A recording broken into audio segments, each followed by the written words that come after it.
Happy 4K Blues Day, everybody. Of course, brought to you by whysoblu.com, where you can check out all your wonderful Blu-ray and 4K reviews.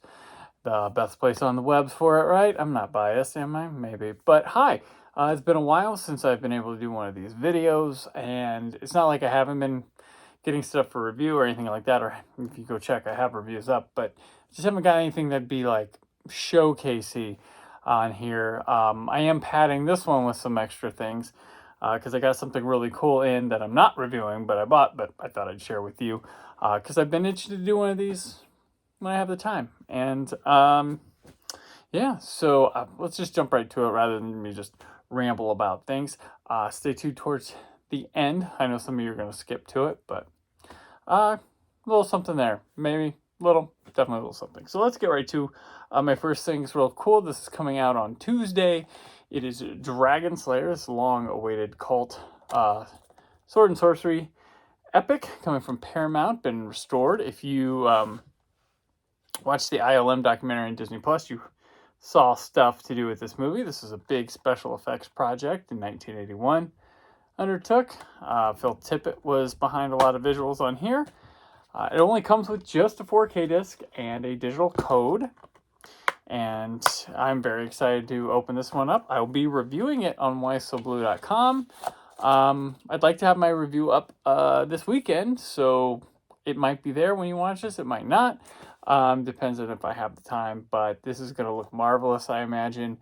Very excited to sink my teeth into this classic, and glad to see it finally getting some home video love. It wasn't even on Blu-ray before, so this is a big first timer. There's a Steelbook available for it. They only sent me the standard one, which fine, all good. They're both at really good prices too, for being a new release. But they did send me, Paramount did send me, and my review is up on whysoblu.com. They did send me a Steelbook for Babylon on 4K Ultra HD. This was a Best Picture hopeful with a lot of, big awards with actors and stuff. It did not land that way. It bombed pretty hard at the box office. I was a big fan of the movie. If you saw it, it made my top 10 of the year. I believe it was number 5, possibly. But this is a really cool Steelbook. It's got that. It's got the little glass shattering on the back. Oh, and then in here, there's a digital code. It's got a 2-disc Blu-ray set and a 4K disc. And when I remove the discs here to show you what's in the background, it's the Margot Robbie crowd surfing stuff right there. So there you have it. This arrives, I believe, Tuesday the 21st on Blu-ray. Yeah, that's when this one comes out next week, along with Dragonslayer. So you'll have yourself a good time from Paramount Home Entertainment with Babylon. I really do like the art they went for on this. This has been on Paramount Plus already, digital and stuff, but now you can own it, and it does have some wonderful, it's got a very filmic quality to it. I believe it was shot on film, so the colors and stuff look real natural.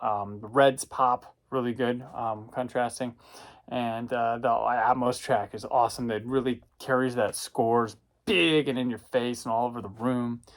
It's a fun disc. If you like the movie, it's not for everyone, so you might want to check it out first before you go ahead first into buying it. Another one, I just put my review up last night if you're watching this on the day it posts. This is Dead Silence coming from Scream Factory. This is James Wan's follow-up to Saw. And it's a ventriloquism horror movie from 2007 that I think people kind of went overlooked, but hey, it has had a cult following. People liking it because it's actually a pretty good movie, a spooky little movie. James Wan refers to it as making a modern Hammer movie at the time. With it, I'll share a personal anecdote with Dead Silence here. This one also has a pretty awesome transfer, which really highlights, again, like Babylon, but reds pop, burst. His car bursts off the thing. It's a really dark and bluey, very blue movie. 5.1's good. One of my classic stories, and I told this on the first episode of my podcast, The Brandon Peters Show. So I used to live in Los Angeles, and my friend and I, Scott Mendelson, went to a test screening for this movie And we both worked in the entertainment industry, and you're not supposed to go to those test screenings because they wanted average Joe Midwest to kind of go see those movies and give feedback about them. That's who they're trying to find. And if you're in the entertainment industry, you might sneak a review too early or something like that, or leak some things, and they just don't want those people there. And the flyer for this one said, the new movie from the director of Saw. And we're like, all right, we'll go to that. When is it? Like Tuesday? Yeah, let's go see it. And so you stand in line and you wait because it's first come, first serve. And in line, there's a person from the place that comes around, and they ask questions. And what they're trying to do is they're also trying to find the people in the entertainment industry and boot them and then put their name on a blacklist so they never get into these things again, because you have to show your ID. You have to show your driver's license when you go to them. And there's some critic screenings back in the day you would have to like give your phone and your ID or something too, so you couldn't take pictures or stuff in there. Besides the point. So they come through and they're asking people what brought them to the movie. And me, I'm a pompous ass where I was like, well, I don't want to sound super dumb. I don't want to look dumb to people. You know, I never know when I might run into this person again.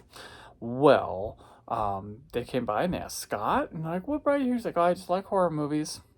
Well, I decided, because it said from the director of Saw, I decided, oh, I'm gonna say, I want to see what they would do outside of the Saw movies. So this woman asked me, and she says, well, right here, and I said, well, I'd like to see what Lee Wanell would do outside of the Saw movies. And she got this look on her face. She goes, oh, yeah, interesting. Okay, well, oh, okay. And I was like, that was odd. Okay, well, whatever. So we go in, we find seats, and then Scott's like, hey, I'm gonna go get some popcorn. Okay. Scott goes to get popcorn. This woman from outside the line comes and sits next to me in the theater, and she's like, hey, so what was your name again? I was like, Brandon. She's like, okay, so where do you work at? And I told her Best Buy. It's like, whatever. She's like, oh, you don't work at, like, you seem to know a lot about movies and stuff, about this movie or whatever. I'm like, no, I just watch a lot of movies, like horror movies, you know. And, you know, I know I like Saw a lot, so I came here and this one. She was like, mm-hmm. And she don't work in the movies or anything. I was like, no, unfortunately, no. So she left. Scott came back, and then Scott said, I gotta go to the restroom. So then she comes back again while Scott's gone. And she's like, hey, Brandon, yeah. I'm like, oh, yeah. She's like, hey. She goes, this is Lee Wanell. Lee, this is Brandon. He's a big fan of yours. And it was Lee Wanell, the writer of Saw, and the writer of this movie. And that's when I went, oh, crap. I screwed up. Because they were selling this movie on the director of Saw, from the director of Saw. They weren't saying the writer or anybody. And they were, and his name is James Wan. And I said Lee Wanell. And I screwed him up. And I knew my mistake right then. And he was like, hello, how you doing? He's very New Zealand. He was wearing a tight black t-shirt and a fedora. And talked to him for a little bit. That was pretty cool. Whatever. Like, really excited about this movie? Yeah, I wrote it, you know, that's what she told me. You knew that. And I, you know, because not a lot of information was out about this movie. If you were a Joe Schmo like they were looking for, I was like, oh, crap. So he leaves, goes back, and she says, hey, we'd like you and your friend to stick around for a focus group to talk about the movie after. Would you like to be in that? And I was like, oh, sure. Which, that's where they were going to get me and blacklist Scott and I. So she left, and we watched the movie, which at the time was just called Silence. There was no dead over it, just Silence, and they weren't confident in the title. The movie, so I can tell you the cut of the movie I saw, on the bonus features here, there's an alternate opening and an alternate ending that don't appear in either the theatrical cut or the unrated cut that are on this. But that alternate opening, alternate ending were in the version I watched. Those were part of the movie. So when I watched it for the very first time, I was kind of like, I remember more happening in this. And I saw both cuts, and I was like, well, where is the thing I was looking for? It was in the bonus features. So we watched the movie. And a fun anecdote, on the scorecard after the movie where you score, I said that there needed to be more Donnie Wahlberg. He was funny. Both Scott and I really liked him. And then They said it suggest like, would you like to please suggest a title for this one? We're not sure of the title for it. And Scott wrote, so this movie, it's about dummies, ventriloquist stuff. So Scott wrote, Ventrilla Quest. Brilliant. I laughed so hard. I've told that story for a long time. This is a fun movie. Check it out. Thank you for listening to my story. That was quite long, and you might have heard before. But Dead Silence, I've finally seen it. This was the first time since that test screening. Definitely recommend. This is a good disc. Justin Beam, who's been on the show multiple times, he conducted interviews with James Wan and Lee Wanell, and then the guy who made the dummies for this movie on there. So check it out. All right, main event here is this package I got from Diabolic DVD from Cauldron Films, who they're kind of the same deal, but we'll be showing it's City of the Living Dead on 4K Ultra HD. It's the debut, which, if you know me, you know I love Fulci. I will pick up like damn near every upgrade of his release. Him and Argento. Some of the other Italian horror movie guys, I'm kind of cool with some of the additions I have, but the big three of Fulci, Bava, and Argento, anytime there's like an upgrade, I'm there. And I have bought City of the Living Dead, aka Gates of Hell, more times than healthy.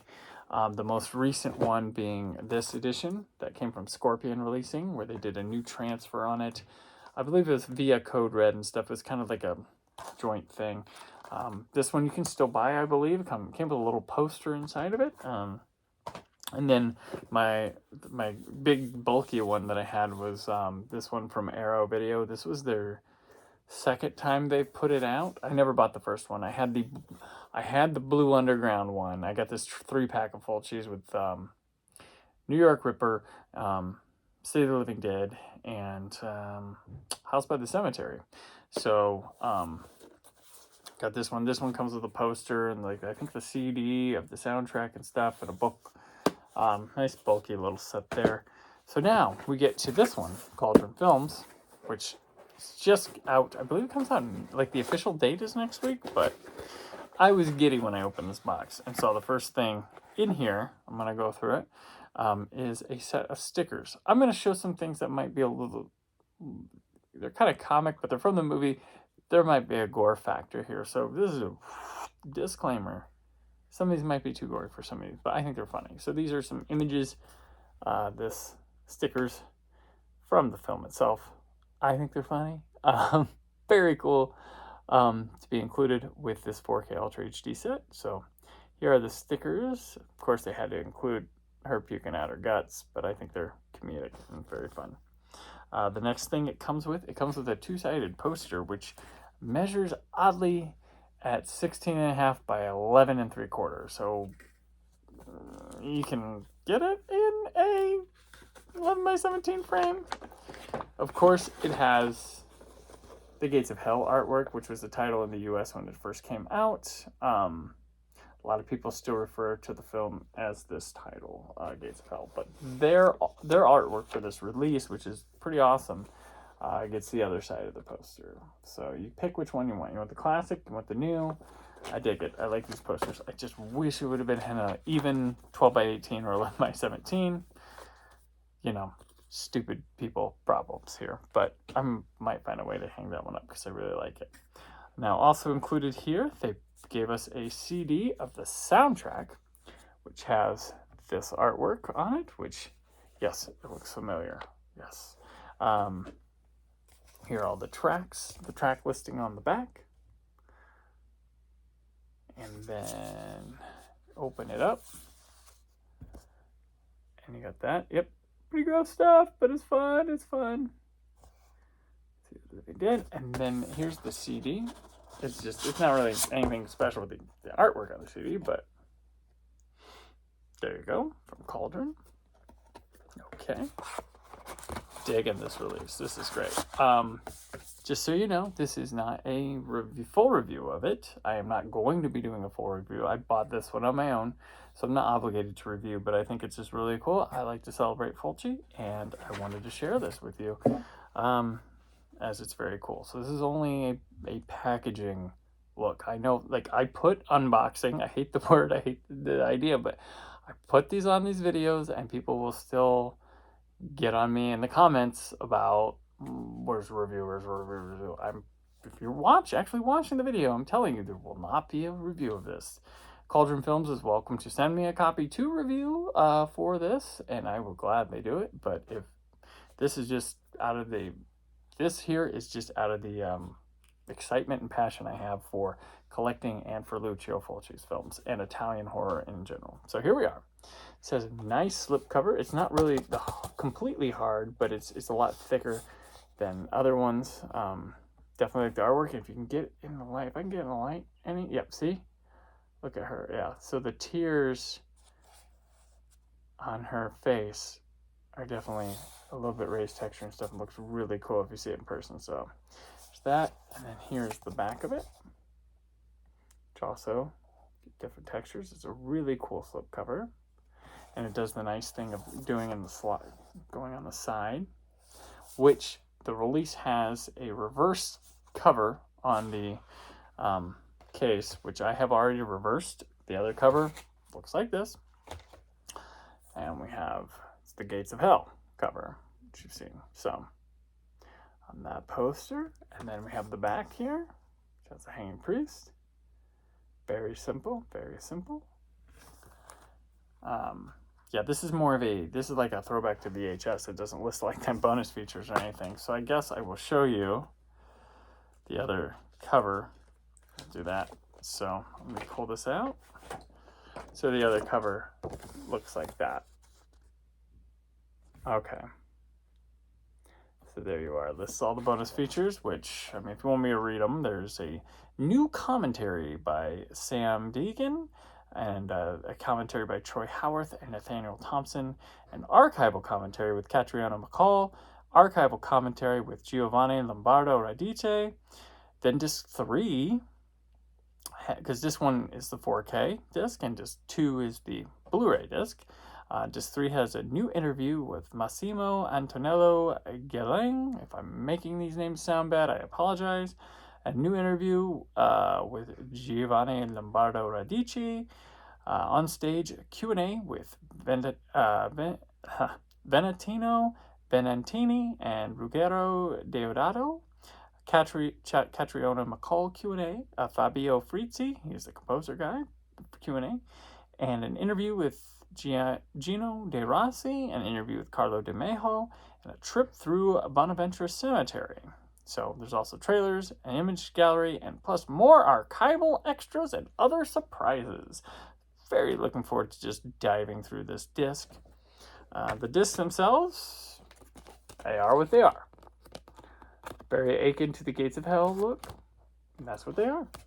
So there you have it. This is what I came for. The City of the Living Dead 4K Ultra HD. The debut of it on 4K Ultra HD, which means my favorite Fulci film, The Beyond, is the last one, which is on tour right now. They're doing showings of The Beyond in 4K, the composer's cut or something like that. They're doing a tour with that, with Grindhouse releasing, with a disc to come hopefully this year. I love that movie. I believe it turns 40 this year or last year. So it's time, and we'll complete the Fulci Gates of Hell trilogy, which consists of this one being the first one, The Beyond the second, and then House by the Cemetery the third. That one is already on 4K via Blue Underground. So definitely pick up. Always support Fulci on 4K. You've been very good. You've listened. You've watched me show some stuff. You heard a long story that I don't know if anybody was interested in. So for those of you who stuck to the end of this, or one lucky person that stuck to the end of this, if you're interested, I'm not going to answer whether I'm just considering this code gone after doing this. So don't message me. Don't ask me about it. This is a digital code for the Academy Award winning Best Picture Chicago. Here's a digital copy code for it with the instructions. I'm going to leave it up there. You can take your time, screen grab it, see what works, find it. It's yours for whoever picks it up. I'm going to give you about 6 more seconds, and then I'm going to pull it down. We're going to go closer, closer. Just pause. Okay, I'm sorry if it's blurry. There you are. Chicago. I gave you more than that. So thank you. Thank you for watching. I hope real soon I've got some stuff coming. I hopefully am getting the Star Trek The Next Generation 4K set, the Superman 4K set, and then the Warner 100th Anniversary Rebel Without a Cause, Cool Hand Luke, and Maltese Falcon. We can talk about those. So those are hopefully in the coming weeks. I have requested them. I do not know if they will send them to me, but we shall see. I also have a new Doctor Who set coming from the United Kingdom, season 9, so that'll be, I'm going to do that. Be excited for that one. But for now, that's it. Have a good St. Patrick's Day if you're watching this on the Friday this drops. Good to see you all, even though I can't see you. I'm just looking at my phone recording me right now. But yeah, go to whysoblu.com. I do have reviews up for some of these I showed today, and the Dragonslayer one will be up later. So if you want the spec reviews and some more words about more detailed stuff, this is just for the packaging. You can go to whysoblu.com. And if you want to hear me talk about Babylon, there's my top 10 of 2022 video. You can watch that. So thank you for checking it out. As always, stay film positive. The podcast will be back shortly. Next week's kind of an off week. I don't even know if Old Space Show will be there because I need to record stuff. Been working on Summer of '93 at 30, which is going to be radical. You're going to like it. And yeah, so until we meet again, stay film positive.